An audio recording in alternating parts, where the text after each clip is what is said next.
xirfadlayaasha Soomaalida ee shaqooyinka ka raadinaya hawlgalka midowga Afrika ee Soomaaliya ayaa ka cabanaya in lagu sameeyo faquuq marka ay noqoto shaqo qorista jagooyinka xirfadda u baahan ama leh door hogaamineed. Amisom waxay beeninaysaa arrintaasi waxayna ku doodaysaa inuu dheer yahay in waqtiga xafiiska shaqo qorista uu ku meel marinayo dadka cusub ee la qaadanayo. xeeldheerayaashuse waxay leeyihiin dawladda Soomaaliya ayaa gabtay inay la xisaabtanto hay-adaha iyo ururada ajnabiga ee waddanka ka shaqeeya.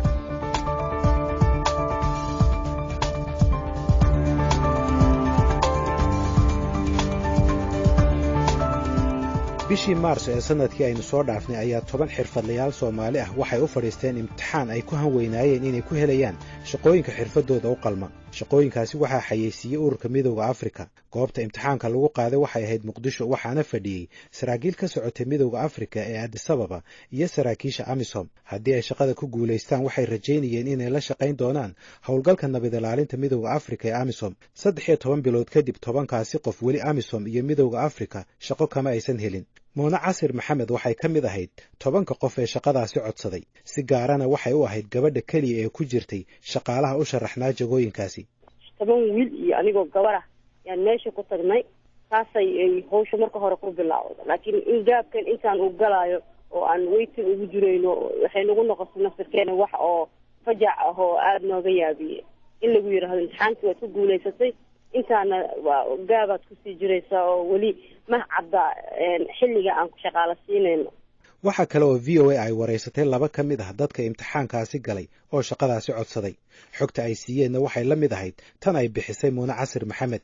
waxayna iigu warrameen in sidaasi oo kale ay ka niyad xun yihiin in Amisom ay qaadanayso iyo in kale inkastoo loo sheegay inay ku najaxeen imtixaankii ay galeen.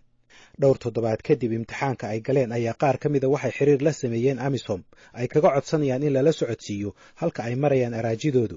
waxaana loo sheegay in mustaqbalka dhow lala soo xiriiri doono sida ku cad qoraalada ay isweydaarsadeen oo ay heshay VOA. mid ka mid a waxa uu ii sheegay in midowga Afrika aanu siinayn wax mudnaan ah inay shaqaalaystaan Soomaalida ama aysan ku baraarugsanayn in Soomaalidu door weyn ka ciyaari karto inuu guulaysto howlgalka Amisom maadaama ay yihiin dadkii waddanka yaqaanay. mid kale waxa uu ii sheegay inay jiraan xaalado kale oo ay ka mid yihiin kalsooni darro lagu qabo Soomaalida iyo inay cabsi ka qabaan in Soomaalidu kula tartanto jagooyinka soo baxaya. sidaasi darteedna qori la iskaga hayo. bishii December aynu soo dhaafnay ayaa Mona Casir Maxamed loo sheegay inay ku najaxday imtixaankii iyo wareysigii ay gashay. hase yeeshee ilaa haatan looma fidin shaqo. sababaha ay u jiitamaysana waxaa loogu macneeyey inay miisaaniyaddii isdhintay. aniga in badan oo xiriiraan ka sameeyay meesha gudaheeda waxay ii sheegeen in gaab jiray oo ay rabeen fanka stability fund inay ka bixiyaan oo iyagiina dhexdooda loo diiday. fan kale inta ay raadinayaan oo ay rabaan inay shaqaalihii kale imtixaanka ka qaadeen oo waa idin qaadanay dhaheen oo ku guulaysateen ay dhaheen inay fankoodii saas ku raadiyaan saas ku helaan. qaybo ayaga ka mid ah Amsomka ka mid ah dhexdeeda inay ka raadinayaan. laakiin weli waxa ay waqtigan wax cad oo aan dhigi karno maalin hebel aad bilaabaysaan oo maalin hebel agreementiga lidin soo tuuraya saxiixanaysaan ma jirto weli. 10kii qof isku wada mid miyaatiin mise qaar baa shaqada helay xilli hore? may wali waa cid waxa samay jirto kullu wada joogan qaarkood way soo wacaan anay weydiiyaan ba intee wax marayaan maxaa information oo ka heshay sidoo xaalka yahay. kaliya ma aha in codsiyada shaqo ee Soomaalidu ay jiitamayaan.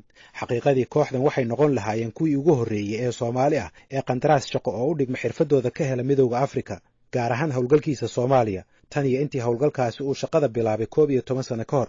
marka idinka noqon lahaa dadkii ugu horreeyay. anaga noqon lahayn dadkii ugu horreeyay Soomaaliya oo dhalinyaro oo u dhaxeynaya bulshadooda iyo dadkan Afrikaanka oo waddanka nabad ilaalinta u joogo. maxay ku dhacday marka 11 sano kadib inay hadda yiraahdaan Soomaali baa shaqo siinayna inkastoo aysan weli aydin shaqaysiin? mas'uuliyadda waa mas'uuliyad dawladeed oo qof shacab ah waxba ka qaban karin bas ma geli kartid haddaadan haysanin ID dawladeed ama haddaadan haysanin ID kale oo ama hay'ada ama NGO oo midna ku lahayn meesha gudaha iskama geli kartid. marka mas'uuliyad guud oo la wada xambaari karo haddana si gaar ah waxa iskala dawladda. waxaa u shaqeeya Amisom in ka badan 40 qof oo isugu jira turjumaano iyo dadka qaabilsan warbaahinta laakiin ma cadda xirfadda lagu soo xulay. waxa kale oo warar sugan ii sheegeen in qaar badan oo ka mid ah ay muddo sanado ah si tabarucaad ugu soo shaqaynayeen Amisom. si kastoo ay yihiinba waxaa la ii sheegay in shaqaalahan intooda badan ay qandaraaska siisay hay-adda qaramada midoobe u qaabilsan taageerada soomaaliya ee unsos in yar oo fara ku tiris oo ka soo hartayna ma haystaan qandaraas sugan oo leh xuquuq shaqo oo dhammaystiran mid ka mid a turjubaanada amisom ayaa ii sheegay oo igu yidhi sidan inkastoo ay soomaali badan ka shaqayso qaybta warbaahinta ee amisom haddana ma aha shaqooyin dadka ka shaqeeya ay wax go'aamin karaan amisomna ay talo ku biirin karaan waxa uu ku tilmaamay shaqada ay hayaan inay la mid tahay qof la yidhi shaatigan ii feere ama ii tol hadba sida lagaa dalbado ayuunbaad samaynaysaa ayuu yidhi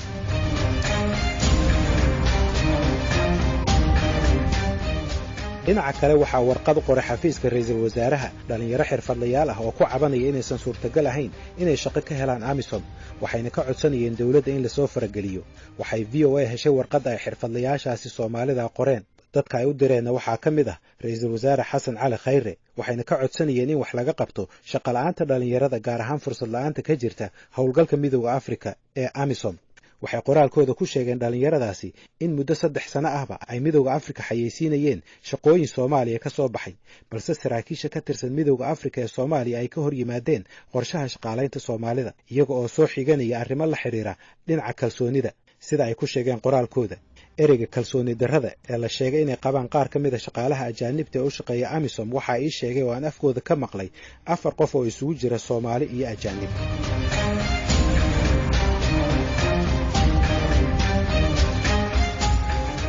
waxaan haddaba xogta aan ku ogaaday baaritaankan aan hordhigay mas-uuliyiinta midowda afrika ee soomaaliya waxaan ka waraystay arrintan ku-xigeenka ergeyga midowda afrika u qaabilsan soomaaliya simon malongo waxa uu diiday in si gaara loo faquuqo soomaalida marka ay timaado shaqa bixinta waxaa kaloo uu yidhi midowda afrika ma eegto jinsiyadaha dadka ay shaqaalaynayso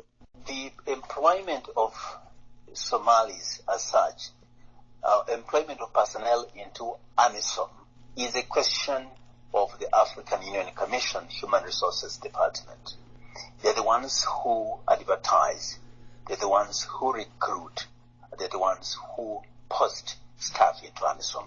shaqaalaysiinta soomaalida sideedaba iyo qorista shaqaalaha loo qoro amisom waa su'aal u taalla waaxda shaqo qorista ee midowda afrika iyaga ayaa shaqooyinkaasi xayeysiiya iyaga ayaa soo xula dadka la qaadanayo iyaga ayaa u soo dira amisom siyaasadda guddida midowda afrika uga taalaana ma aha in ay muwaadiniin khaasa qaataan ee waa inay eegaan xirfadda iyo khibradda iyo wixii la mid ah waxay kale ka warqabaan in ay isku dheelitir sameeyaan haddii aad eegtid xarunta amisom waxaa ka shaqeeya dad waddamo kala duwan ka soo jeeda oo qaaradda oo dhan ah soomaaliyana ay ku jirto malongo waa sarkaal ku cusub shaqada waxaana uu howlgalkiisa bilaabay sanadkii hore waxa uu iga warramay tirada shaqooyinka ka bannaanaa amisom tan iyo intii uu ku soo biiray First of all, since I joined the organization about late August, early September last year, there are 27 positions, some of which had interviews conducted. tan iyo intii aan ku soo biiray dabayaaqadii August horaantii September waxaa soo baxday 27 boos oo qaarkood dadkii codsaday la wareystay qaar kalena lagu tala jiray in la wareystay laakiin ilaa February sanadkan 4 boos ayuunbaa loo fidiyay shaqo inta kale waxay xafiiska shaqo qoristu sheegeen in ay weli jiraan sababo kala duwan sida miisaaniyadda sababtoo ah boosaska la buuxinayo waa in miisaaniyadoodii la helaa boosaska kale waxaa la sheegay sababo dhinaca maamulka sida in codsaduhu xaqiijiyo wareysiga kadib kuwaas ayaa ka mid ah waan doonaynaa inay shaqaalahan inagu soo biiraan markaa kama hadlayo soomaalida ee waa dhibaato guud taasoo la xidhiidha inay xafiisyada iyo maamulku wax kastoo dhammaadaan sidaa daraaddeed ma aha faquuqo waxaan weydiiyey simon malongo eedeynta ka imanaysa xirfadlayaasha soomaalida ee ah in lagu sameeyo faquuq gaar ahaan in xafiiska shaqo qorista ee amisom uu cudurdaar ka dhigto qaab aan rasmi ahayn oo ah in hay-adaha amniga ee soomaalida aysan ka helin macluumaad ku saabsan dadka la qaadanayo haddii uu cudurdaarkaasi jiro waxa uu la mid noqonayaa mid ka mid a sababaha uu cuskaday madaxweynaha maraykanka donald trump markii uu muwaadiniinta soomaalida ka mamnuucayay inay soo galaan waddankan maraykanka malongo isagu waxa uu leeyahay anigu arrintaasi ma maqlin I'm not aware of that. They have not mention of it to me, and so on. And we have some Somalis working with us. And since there are Somalis working with us, including our casual workers. taasi kama warqabo ima aanay sheegin taas waxaana hadda jira Soomaali nala shaqaysa oo ka mid ah shaqaalaha caadiga maxay kuwaasi taariikhdooda dambe u soo baari waayeen ku-xigeenka madaxa amisom waxa uu ii sheegay in haatan howlgalka amisom ay u shaqeeyaan 4 qof oo Soomaali ah oo ka tirsan shaqaalaha xirfadda sare leh waxaana uu ka magacaabay mid keliya. markii aan weydiiyey inuu magacaabo kuwa kale waxa uu ii sheegay inaan loo ogolayn, laakiin wararka aan helay waxay sheegayaan inaysan jirin 3 muwaadiniin Soomaali ah oo kale oo jagooyin hogaamineed, maamul, tasiilaad ama xirfad kaleba ka haya AMISOM, qandaraasna ka haysta Midowga Afrika. qofka kaliya ee uu xusay Simon Malongo ee haatan la shaqeeya AMISOM kama haysto qandaraas Midowga Afrika, balse waxaa shaqaalaysiisay qaramada midoobay si ay ugu gargaarto AMISOM. waxa uu intaas ku daray Simon Malongo oo yidhi 10 jago ee ay Soomaalidu codsatay waxay noogu jiraan kuwa mudnaanta leh. haddaba su'aashu waxay tahay haddii ay shaqaaluhu yihiin kuwa si aada loogu baahan yahay, maxay u qaadatay 13 bilood inaan xataa shaqo loo fidin dadkii Soomaalida ahaa ee loo sheegay inay ku baaseen imtixaankii ay galeen. waxaa muhiim ah in la xuso in howlgalka AMISOM uusan ahayn howlgal rayid ah, balse uu yahay howlgal military. AMISOM waxaa dalka ka jooga in ka badan 20,000 oo askari. shaqaalaha rayidka ee u shaqeeyana waxay dhan yihiin ilaa 70. waxaa intaasi dheeraad ku ah ilaa 45 ka shaqeeya dhinaca turjubaanka iyo warbaahinta. sidaasi oo ay tahay waxaa dadka fursadaha ka doonaya AMISOM ku adkaatay sida ay ku dhacday in Midowga Afrika uusan shaqo toosa siinin qof Soomaali ah muddo 12 sano ah. Malonga waxa uu leeyahay cid kasta ha bixiso mushaharka qofka Soomaaliga ah waa shaqo ay AMISOM u baahan tahay iyaduna ay codsato.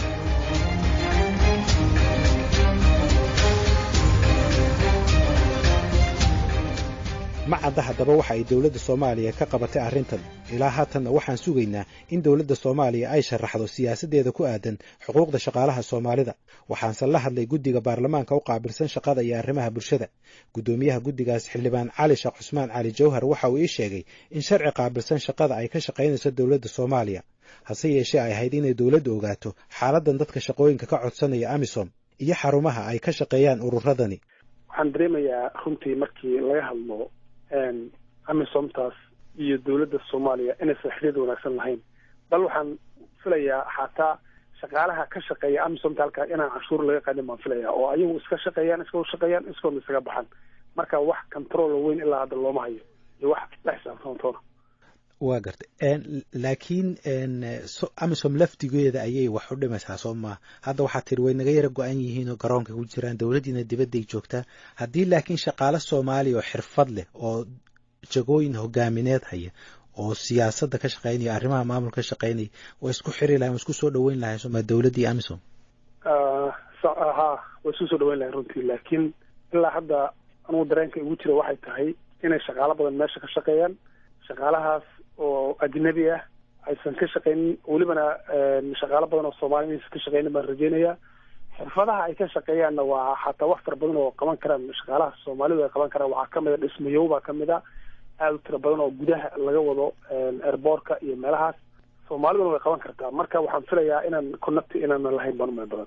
haddii ay dawladda xilligan jirta iyo kuwii ka horreeyeyba ay wax ka qaban lahaayeen arrintan, waxaa meesha ku jirta inaanay jirin shuruuc iyo qawaaniin adag oo degsan oo loo maro AMISOM si ay shaqooyinkan u siiso xirfadlayaasha Soomaalida. waxaana isweydiin mudan sababta ay baarlamaanka Soomaaliya iyo dawladduba u hirgelin waayeen shuruucdan.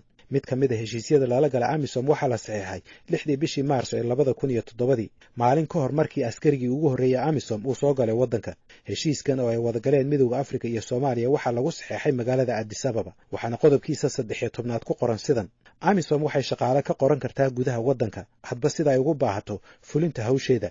markii ay AMISOM codsato waxaa laga doonayaa dawladda Soomaaliya oo adeegsanaysa shuruucda ku habboon inay u fududayso AMISOM sidii ay shaqaale gudaha uga qoran lahayd iyo in la dedejiyo habka shaqaalaynta dadka Soomaalida. heshiiskaasi waxaa Soomaaliya u saxeexay safiirkii hore ee Soomaaliya u joogay Midowga Afrika Cabdikariim Faarax Laqanyo oo ku dhintay qarax bishii Juun 2009 ka dhacay magaalada Beledweyne. heshiiskaasi kuma qorna luqad ku waajibinaysa AMISOM inay mudnaan siiso Soomaalida xirfadda leh, waxaana muuqata in lagu qoray degdeg.